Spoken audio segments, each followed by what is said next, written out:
Well, hello, everybody. This is Kevin Addix with the Maryland Wineries Association, here for this week's Wine Wednesday. I'm in my bunker over our garage, so it's not the most scenic background, but hey, what are you going to do? With me today is another special guest. We've got Roy Albin joining us from Royal Rabbit Vineyards. And Roy, I have to start out by saying you're looking awfully royal. Yeah, if you have a name like Royal Rabbit Vineyards, you need to own it. This is an Elizabethan tall hat. So when we have once or twice a year, we'll have a medieval themed event. And when we do, we like to get costumed up. And this is one of our things that we do for that. Or when we do outside events so that we have something to show people and have them talk about. And people do remember if you're wearing a hat with ears. So of course. So first, Roy, tell us about the name and I guess the royal theme. I mean, I know you've done some wonderful medieval activities and throwing of poles and lighting of fires and everything else. What's the backstory? Right. Okay. So my name is Roy Albin, and so mashing that together, you get to Royal. We had belonged to a group actually two groups that put on medieval festivals for other charities. We were looking for a name for the vineyard, and I was going to use a white rabbit because that was my device. But there was a White Rabbit Vineyards already, so we're like, well, okay, well, what do we use? Royal Rabbit. It's alliterative. We have nice labeling that you'll see later on in the discussion. So we keep that theme in our events and in the labeling and branding that we do. We are a farm winery before they even designated that as a thing here in Maryland. Our goal was to repurpose a farm that my parents had bought in 1970. My father grew cows and corn and chickens, and I'm doing cabs, shards, and Chambourcins. So we have about 5 acres under planting. We started in 2003, and we've experimented with 35 different grapes to get to the 10 or 12 that we think really work well on the property. And Roy, you were one of the first wineries in the state to plant a couple of these varieties. What are some of the varieties that you're kind of known for, and maybe some of the odder varieties? We've done a variety of them. We experimented with the Albariño. We're not getting enough off of it, enough product off of it. So we've switched our Albariño out to more Viognier, which we are having some success with. We do have Barbera. There are a few Barberas. We have Gruner Veltliner and Petit Mansang. Our philosophy is more of what would be considered classical European philosophy. We do a lot of blending. So even if it's a single varietal, there may be a small amount of some other grape in there that's from the property to give it a unique flavor and character and make it a more interesting wine. We do buy some grapes. We're probably right now moving between 80 and 90% just on property. If we buy, we're very concerned with getting grapes that have a similar flavor profile to what we have on site. Over the years, you and I have talked about a lot of the varieties. So you were one of the first ones to plant Barbera in Baltimore County. You have some. We've discussed some interesting, almost Eastern European varieties, Austria, and then east from there. It's really exciting to see that. And your total vineyard is how big? Right now we're at 5 acres. We could go to about 12 or 13. There's about 12 or 13 acres that are clear that we could put vines on. But we're south facing at about 750 to 800 feet elevation. This mitigates most years mitigates any frost risk. We did have some frost damage this year, but that's probably the first time we had any significant frost damage in the 15 years or so that we've been growing. So it is a good site, and from a tourism perspective, it's a great site, right off of 83. Right, we're less than 2 miles off of 83. We're about 2 miles from the PA border, so we get a decent number of visitors on a weekly basis. Will come in from Lancaster or Harrisburg on down to. Typically, we'll get people from Annapolis on a regular basis. So it's about an hour and a half draw that we get into our vineyard, which gives us, from an hour and a half draw, you can get to DC. And as I said, in the north, we can get to Annapolis. We occasionally get somebody from Delaware through too. That's great. And you take your, I guess, medieval theme, and that goes onto the labels of the wines as well, right? It does. So, for example, let's go with this one because we're going to taste it later. This is, let me get that a little closer. There we go.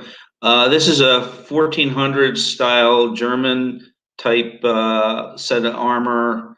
It's on a variety that we're calling, it's mostly Chambourcin. It's a variety called the Chevalier, which is the French word for knight.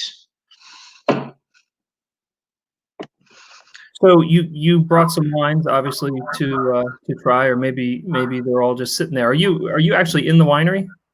I'm in the winery. If I move out of the way, you can kind of see we have an upscale tasting room with cherrywood tables and a cherrywood bar, and pictures mostly from Italy at this point on the walls, and some tapestries as well.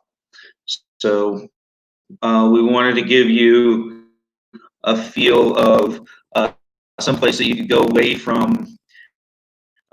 Like you're coming here, you're coming away from Maryland or away from your home or something. So we've done that. We've got a nice outside patio area, actually 2 of them, and we've been to England a number of times. I was fascinated with stone circles, so we have part of a stone circle as part of the rock feature for the patio that we have.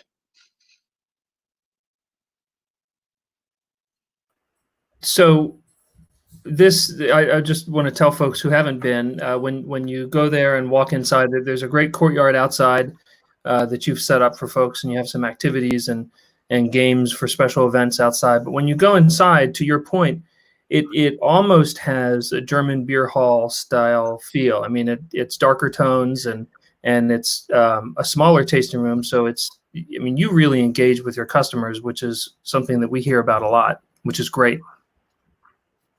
Yeah, that's we like to give a very individualized experience with the wines that we do, and really spend more time with people. So we've experimented with a lot of different ways to run a tasting. So we sit people down. Typically pre-COVID, we sat people down and we would pour each wine and talk about each wine and answer any questions that people had. And our goal wasn't to turn you around out of the places in as fast as possible. We wanted you to be able to spend a little bit of time here, have enough of the wine that you could actually sample it and figure out what you wanted.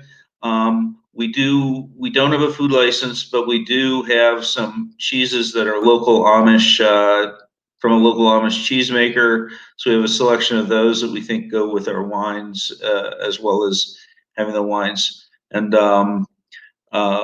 as part of the Gunpowder Wine Trail, which is ourselves and several vineyards in Harford County, in the fall we do a wine-infused cheese event where we release a cheese that has our wine in it.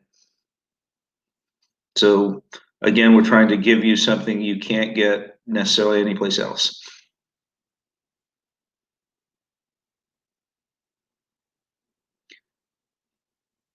I couldn't hear you, Kevin. Sorry, I'm getting thirsty. Pour a wine for us. What do you have up first? Okay, so we're gonna do our Chardonnay. It's the Comtesse. You've got a nice French noble lady on it. This is a 2017. As I said, we do a lot with blending. This is both sets of this wine, both sets of the Chardonnay were done with at least 6 months on lees. Part of it was done in a wooden cask, an oak cask or oak barrel, and part of it was in a neutral barrel, so that we got some of the oak flavors, but you still had some of the crispness of a Chardonnay.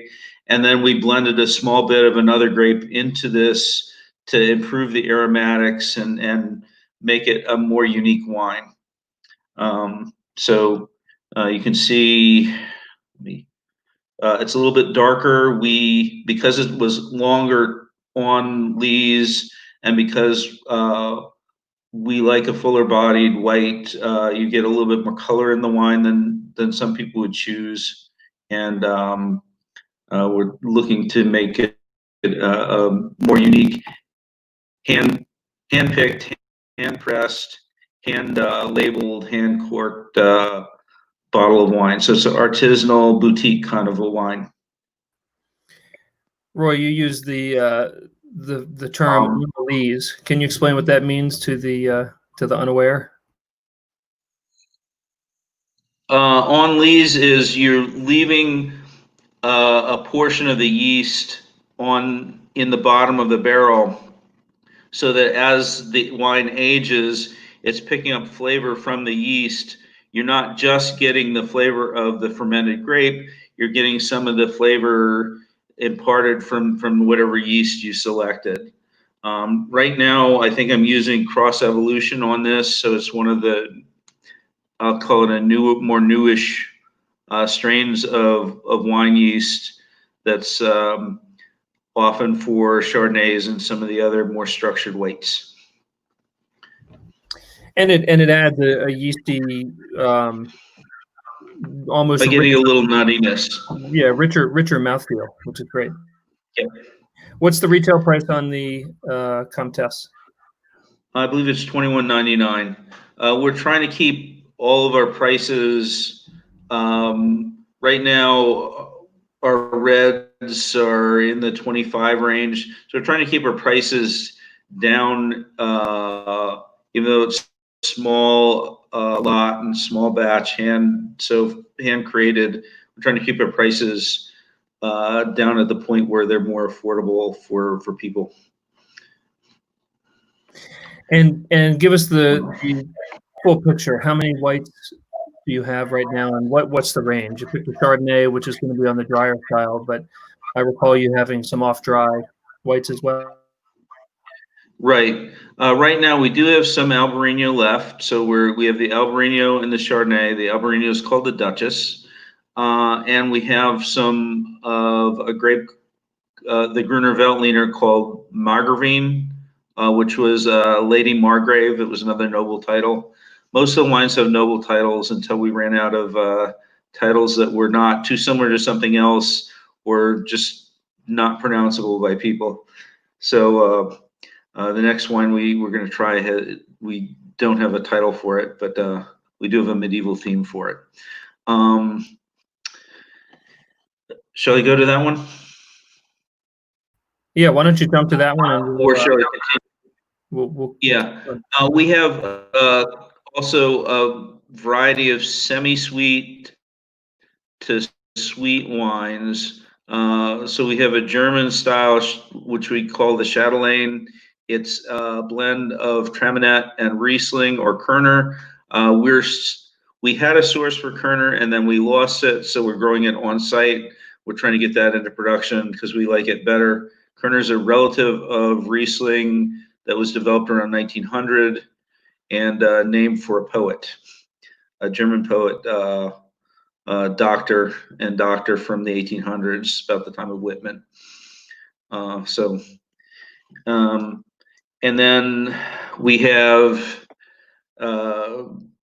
a number of rosés. We got two styles of rosés. This is one of the ones that we're going to try next. This is called Courtly Love. So it's an ode to, yeah, there we go. It's an ode to the fact that the troubadours from the 1200s to the 1400s would do poems, songs, ballads, and stories dedicated to true love or unrequited love. So we have a lady and a would-be suitor who she's not really paying attention to, playing hard to get, I guess, on the label there. Our labels, we spent a lot of time looking at our labels and trying to come up with them. We used a lady named Lizanne Lake out of New York City to do our initial label, which we're not going to try one of these, but this is our standard logo with our literally Royal Rabbit on it.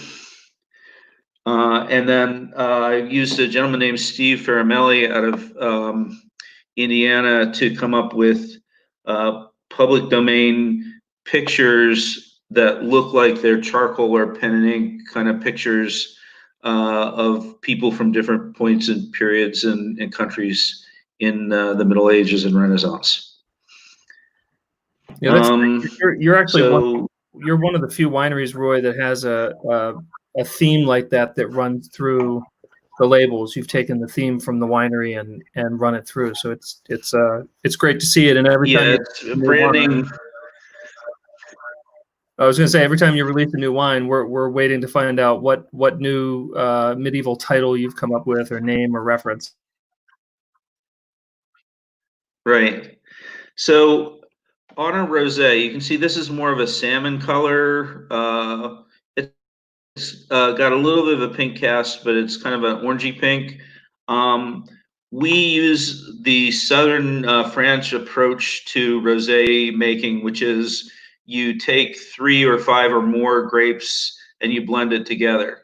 Also, because we're doing our rosés out of grapes that we're picking for red wine, we do add some white wine into it to add acidity and aromatics to the wine.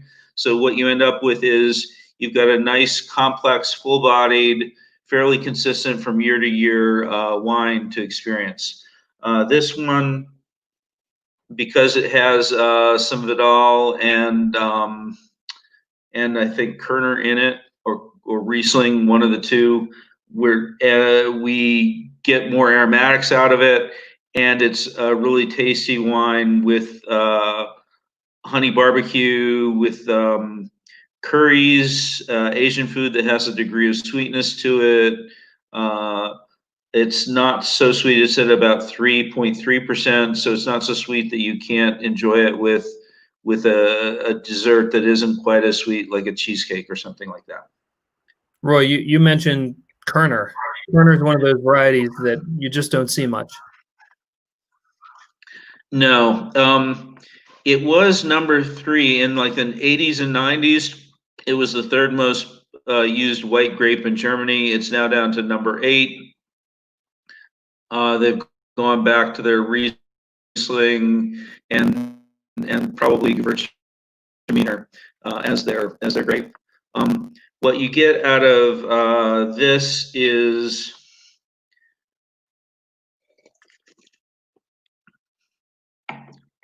strawberry, citrus, some of those juicy flavors. It's a more full-bodied mouthfeel to the wine. And even though it's at 3.3% residual sugar, the sugar is there to be in balance. So I will work with the wine and figure out, well, where is this wine actually showing a unique flavor that isn't there if I add more or less sugar to the wine. The wine is the only thing I know of where if you add sugar to the wine, it doesn't just get sweeter, you can completely change the flavor. Yeah, you get secondary flavors and aromas that you wouldn't have before. Plus, you need to balance that acidity. Exactly. So, right, and that's what it is. You want the acidity to be in balance with the wine. It's not that it's a sweet wine or a dry wine. It's that you've got the acidity in balance with the other flavors of the grape. so, but and you mentioned you had two rosés. So this one is lighter salmon color, and you said this one's the Right, Australian. The other one is right. And then and darker. this one, yeah, this one, what we did here, this is our Chatelain's Blush. What we did here was we didn't use two of the reds in this particular wine, and by doing that, the particular reds we didn't use in this were the Cab Franc and Cabernet Sauvignon. We weren't, when we were crushing the grapes, getting enough color out of it, out of those two, and by not including those, we got a darker color out of the wine, and we had a little bit more acidity in the wine, and could add a little bit less of the whites to it to get it into balance that way, and you get your more what people are looking for a dark rosé color.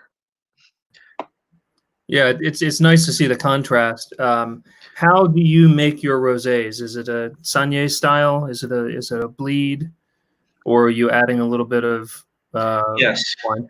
Yeah, so we crush our red grapes, and by the time we finish, it's maybe had an hour, a little bit more on the on skins to pull some color out, and we pull some of the juice out at that point to make the rosé.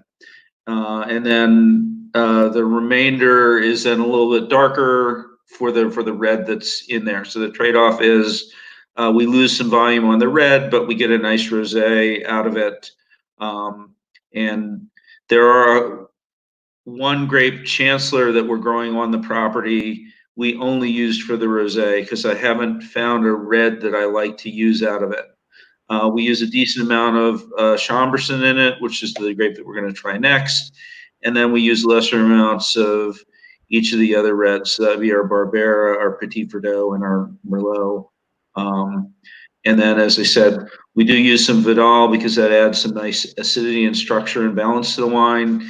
And then typically some either, generally not Treminette, but the Kerner or Riesling, or I even have a small amount of Petit Manseng that I use in one of the grapes. I also, on unusual ones, Vignole, Linganore, and I think there's maybe one other person that's still using Vignole. It's a hybrid that was created by a breeder named Ravat in the late 1800s, early 1900s.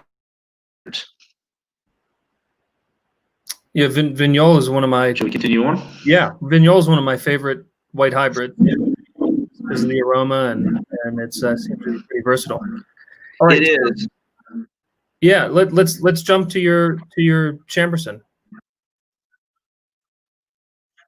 Okay, so we do have a number of dry reds, but this is a semi-sweet, and again, we've shown you this label before, but this is a 2017 version. Here, what we did was to emulate and focus on making a dessert wine. We freeze, generally, not always, but generally we'll freeze 5 or 10% of the juice out of the grape to begin with, so we get a denser, more tannic, acidic wine, so that it takes more sugar to get it into balance, so that the people that want something that's an after dinner wine have something that I like, and hopefully they do too. Again, you've got nice color. This one is kind of a dark Pinot kind of color. Chambourcin has grape berries that are as big as a Concord, but there's a lot of color in the skin, so you do get decent color out of it.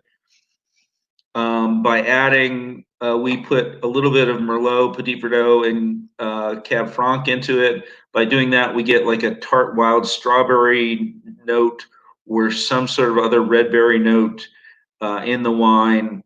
And you also get some more aromatics out of the wine that are there in Chambourcin, but you maybe can't figure out what it is.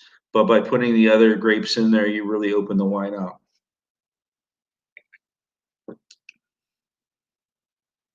So yeah, I'm getting some candied fruit as well as the strawberry notes that I have. This wine can be drank. I think it is good at what they would consider cellar temperature, so like 50 degrees. You can really chill it if you're really somebody that loves a really cold red wine, and you can drink it a little bit warmer. So you have that flexibility. Put just a little bit of fruit in it, and you've got a sangria. You don't necessarily have to add more sugar to make your sangria. The extra fruit would do it, and it would be a little bit lighter sangria for a hot summer day.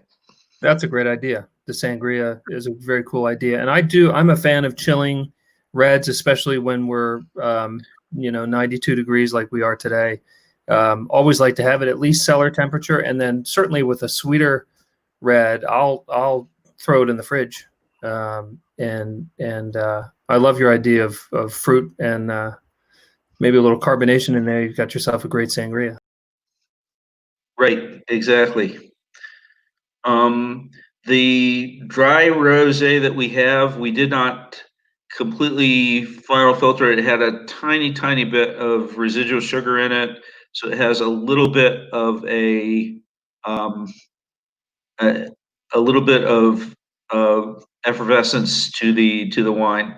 Not enough to throw a cast on the bottom of the thing, but enough to again brighten the fruit up. And again, this one is a little darker, so if you did want to put fruit in it or something, you could make a nice blush sangria out of it. So Roy, I did want to bring up, so you make a wide variety of wines, and you've made wines from apple, wines from honey. Tell us a little bit about your experimentation over the years and what you've come up with. We have, in addition to the wine grapes, we do have 55 dwarf cider apple trees of a bunch of different varieties. We're still experimenting with that. One of the things that we did, we called it Sir Isaac. We probably will do another batch in the next year or so of it. Was an apple wine, straight single varietal.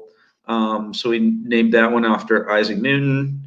Our Abbess, which we're currently sold out of, is an apple honey wine. In the 1400s and 1500s, they overnamed everything. So instead of calling it an apple honey wine, they call it a cicer. When you mix honey and apple together, if you mix honey and grape together, it's called a piment. So we did that, and we've done, so as I said, that was the Abbess. We just finished selling out of what we called our Prophetess, which is our all honey mead. We're using locally sourced honey, but sometimes the bees get around. So the one honey source that we have has thyme honey and almond honey. So we did an orange thyme almond honey that we then labeled the Prophetess. Nobody, to my knowledge, is using that combination of honeys to make a straight honey wine. By doing that, I don't need to add other fruits or other things to it because it's got the fruit notes and the herbal notes already in it. And my tagline for that one is, the Prophetess, you drink some, you can see the future. You drink too much and you forget what you saw. That's great. I hope you have t-shirts. So yeah, we do need to, and I think we are going to do some of the labels that we have on some shirts for sure. So Roy, tell us, just as we begin to wrap up, what can people expect when they come here? You mentioned that at some events there's some costuming. And I've seen some great videos that you've posted of your customers getting quite amped up in their outfits. Yep. Typically, we've been, for the last couple of years, we've been doing a May Day event. In that, we have a half-size caber. So that's a caber is the Scottish term for log. And we teach some of the people that are more physically inclined how to toss a caber, so that you get it to flip end over end and then try and land it as straight in the direction that you started it as possible. We have a group of medieval reenactors. If they open us up enough, we will probably have them in again this year, who've come out for the last 5 years and put on a festival for us toward the end of August. And in that, they'll bring some of the instruments and do some tunes. We'll have a procession, and we've had people teach people a little bit about archery or other things, depending on who shows up and what we do with that. For the May Day event, we did a maypole and taught people how to dance a maypole. So we try and do things that are a little bit different and a little bit more interesting, and give people a chance to really have an experience that isn't something that any of the other wineries in the area are trying to do. I love it. Plus, with your collaboration with the Gunpowder Wine Trail, I think that's great as well. So people see a wide variety. Yeah, we think that if we get, yeah, exactly. We think that if the wineries in an area collaborate a little bit, you can create some more interesting experiences for people that really want to be able to go to several different wineries during a day. And we're close enough that the four of us are fittable in a day's time.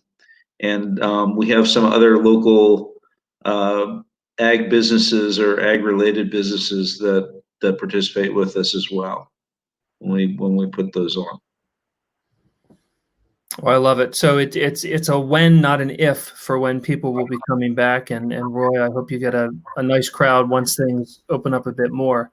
I did want to thank you for joining us and for being here and for trying us through 3 of your wines. Roy, what's your website and how can people find out more? Yes, it's we're Royal Rabbit on Facebook, and we have Royal Rabbit Vineyards is our website address, and we're Rabbit Vineyards, so you don't have to get carpal tunnel syndrome typing us out at gmail.com if you want to email us. Well, again, thank you very much for joining us, and really, really appreciate that, and wish you the best as I mentioned, as we begin to open up. And for everybody else who's still on with us and watching, thank you very much for joining us. We'll be here every Wednesday with a new winemaker chat and tasting. And I would encourage you to get over to MarylandWine.com and join us at Maryland Wine on Facebook for an interesting new program that we just launched. Get your wine packs, and we'll be doing a giant group statewide tasting in a couple of weeks. So we hope you join that. With that, thank you all much, and see you again soon.